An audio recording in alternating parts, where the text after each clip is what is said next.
はるかのザリアルジャパニーズポッドキャスト。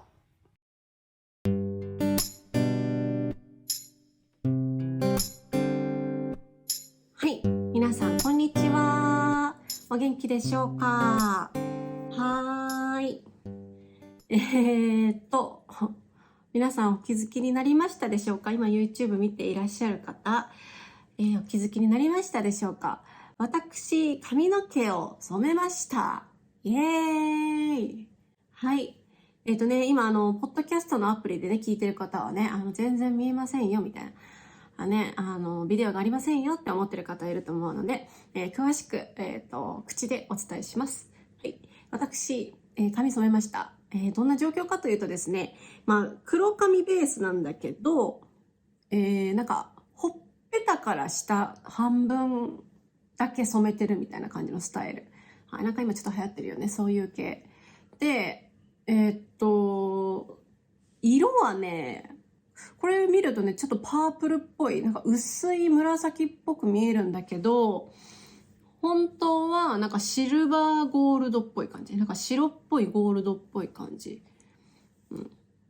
今日とかさっき染め終わったから、まだ色が完成してないっていう。もうちょっとこれ色が落ちるよって言われたんだけど。そう。でね、私の髪があんまりね、色抜けるの結構難しかったっぽくて、本当はね、今ね、結構、半分上黒、半分下が染まってるっていう状況なんだけど、本当はもっとハイライトを入れたかったのね。そう。でもそのハイライトのブリーチ、色を抜く作業があまりうまくできなかったっぽくて、明日ね、もう一回行きます。もう一回来てって言われて、明日の夜もう一回、もうちょっとハイライトを入れる感じかな。でもこれでも可愛いから私結構気に入ってるんだけど。どうでしょうかねえ。どうだと思います？皆さんの感想は。はい。可愛いよね。結構気に入ってます。はい。染めるのはね、5年ぶりかな。結婚式の時に染めたの。でもその時はね、茶色。ウェディングドレスに合わせて染めたって感じだから茶色だったの。その後すぐ黒に戻してるから、マジ5年ぶり。ちゃんとカラーとか入れるのは何年ぶりだろう？ 10 年以上やってないと思う。私は結構ずっと長年黒髪で、理由はですね、あんまり私明るい色似合わなかったっていうのもあるんですけど、シンプルにメンテナンスがめんどくさかったっていう。髪染めたらさ、やったら傷むんだよね、髪の毛が。ね、特にブリーチとかするとさ、もう髪の毛がキッシキシじゃん。やばいじゃん、みたいな、なるでしょ？そのメンテナンスがめんどくさいのと、学生時代私お金なかったから、そのメンテナンス、髪染めるのもお金かかるし、メンテナンスにもやっぱお金がかかるのが嫌で、黒髪でいた。そうそうそうそう。だから結構ね、私は黒髪系が長いんだけど。ね。はい。そんな感じです。で、今日はですね、私、最近、美容代に結構お金をかけてるんじゃないかなって自分で思い始めて、私ももうちょっとで30歳になりますので、まだ若いんですけど、そろそろね、肌の調子とか、いろいろちょっとコンディション悪くなってくるんですよ。もうリアルな悩みね。コンディション悪くなってくるんですよ。化粧がうまく乗らないとか、シワがあるとか、そういう、なんていうの、潤いがないとか、いろんなね、はい、悩みが出てくるんですよ。手とかもね、やっぱ、若い時みたいになんていうの、もちもちしてる手とかじゃない。だから、やっぱ美容ってやっぱ大切だと私は思ってて、もちろん自分をきれいにして可愛く思われたいっていう気持ちもあるんですよ。おしゃれをして楽しみたいとか。でもそれよりも私的にはその美容メンテナンスをすることで、その自分のね、自己肯定感が上がるんですよね。自分のことに自信を持てるようになる。から、私は結構美容のメンテナンスは欠かさないで行いたいと、年をとってもね、思っているんです。はい。ただね、ただね、結構お金かけてるかもって思い始めて、皆さんと比べてどうなのかなっていうのをちょっと知りたいなと思いました。はい。私はね、そんなことを言いながらですね、無駄なことにお金を使うのが嫌なんですよ。本当に。だから多分、もしかしたら他の日本女性よりは全然美容代かかってないかもしれないんですけど、皆さんに私の1ヶ月の美容代をちょっと紹介したいと思います。はい。1ヶ月ですね。まず、髪の毛。はい。今染めてますけど、その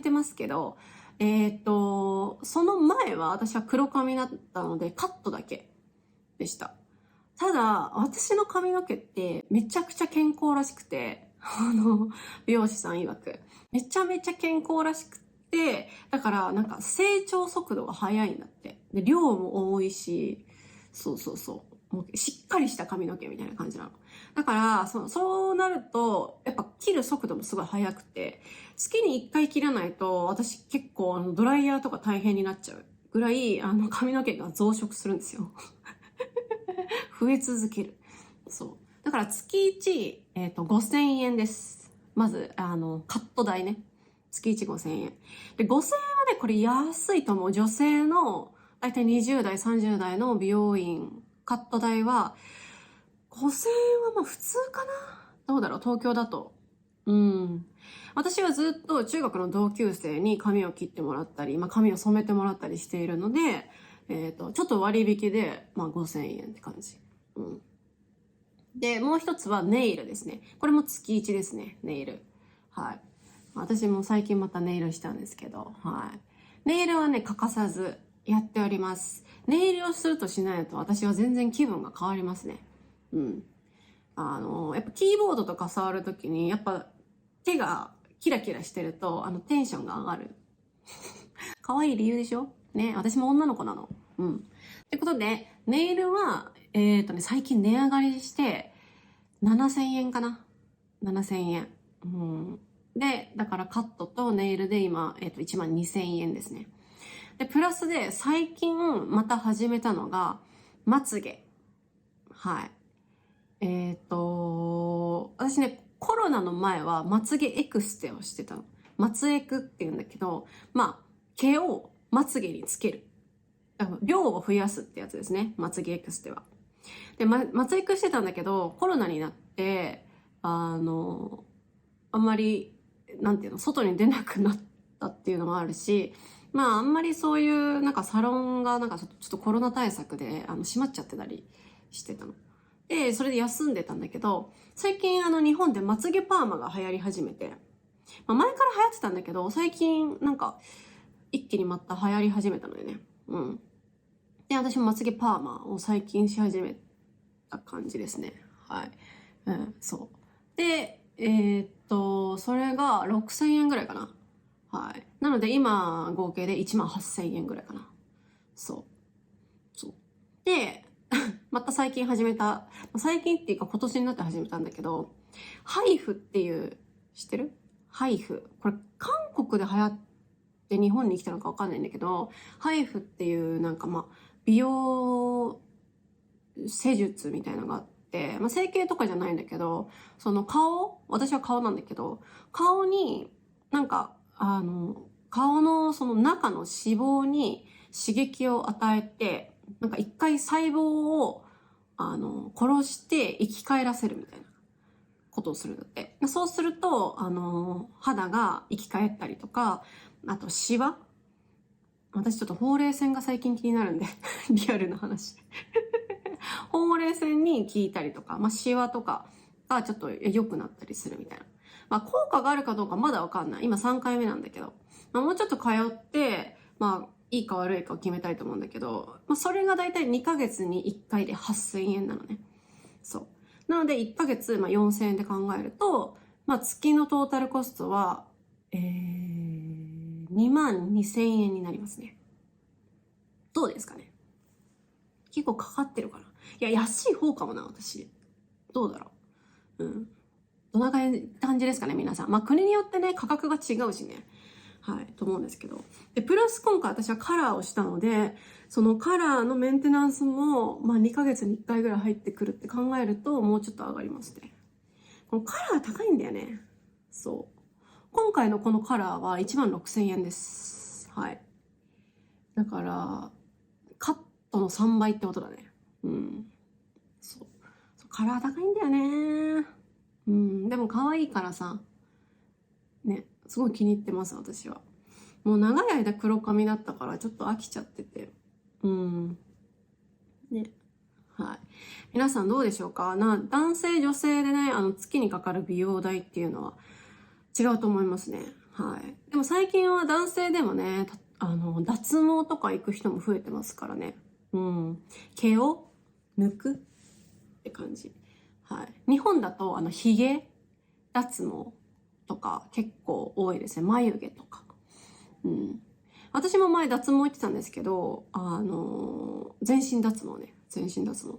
でも、私の行ってた脱毛のサロンが、倒産しまして、はい。最悪です。倒産したんです。30万払ったんだけどね、30万払ってね、途中で倒産したの。で、今返金手続きをやったんだけど、全然連絡来ないの。やばくねみたいな。私のお金はどこに行ったのかなみたいな感じですけど。はい。まあそれはね、でも30万円払ったのは結構前の話なんで。はい。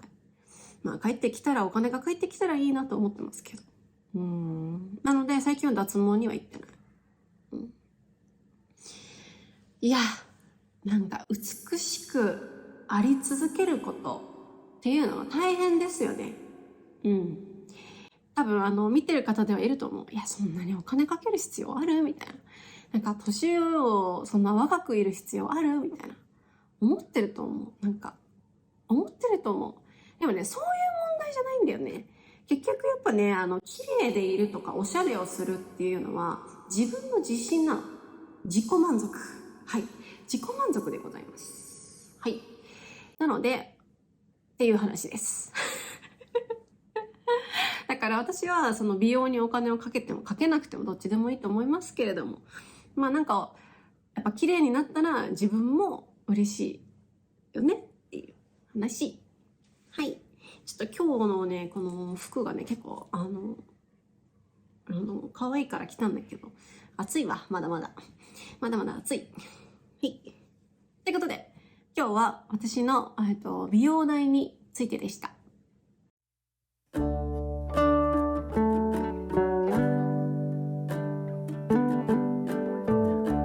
い。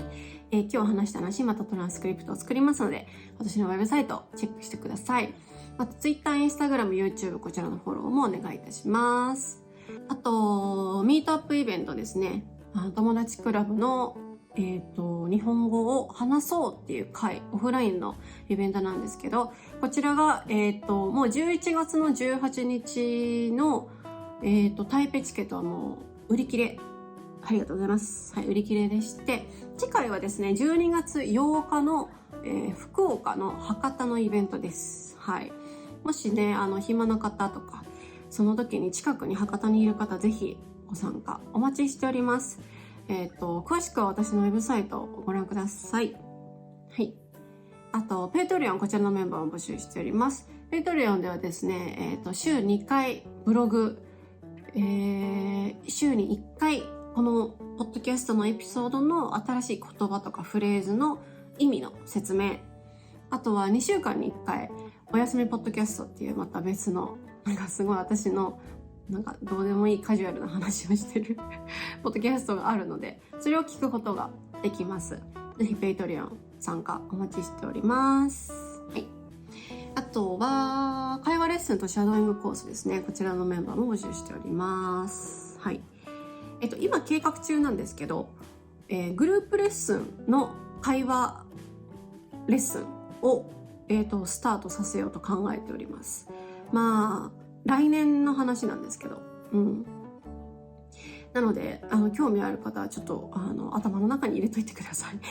はるかさん、グループ会話レッスン始めるらしい。来年あたり。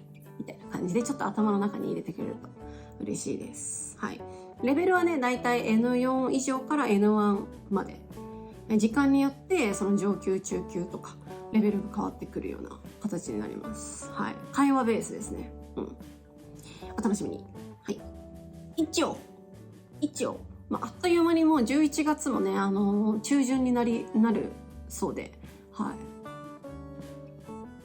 今年終わっちゃう前に私はなんかいろいろもっとやらなきゃいけないこといっぱいあるので、全力で2023年を生きていきたいと思います。はい。はい。頑張ります。そうだ、最後にごめんなさい、忘れてた。台北の夜に、YouTube ライブを行います。日曜夜に、何時がいいかな。台北夜9時とかにしようかな。台北夜9時に、YouTube ライブしようと思ってますので、詳しくはまた Instagram とか Twitter とかで、シェアするので、皆さんお待つ回りください。はい。台北の9時は日本の夜10時ですね。はい。ということで、また次回。さようなら。